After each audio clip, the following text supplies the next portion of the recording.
Before Stripe hit a $95 billion valuation, they quietly turned two-day payment delays into an invisible revenue engine, and it's the part that never made it into the press release. In 2012, Stripe was processing a few $1 million a month.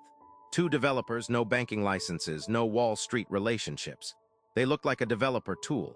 That's exactly what they wanted you to think. Here's the move. Every time a business accepts a card payment, the money doesn't arrive instantly. It sits for 2 to 7 days while it clears through networks and settles through banks. Stripe was sitting in the middle of that gap, holding billions in merchant funds at any given moment, and they were quietly earning yield on every dollar while it waited. By 2021, Stripe was processing $640 billion in payments annually. A 2-day float on that volume isn't a rounding error.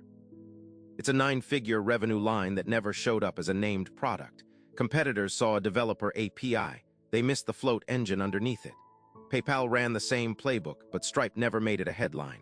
This is the pattern billion-dollar companies repeat. The product is the story they sell. The float is the business they're actually building. So what's sitting inside the gap of your own model, quietly compounding while nobody's watching?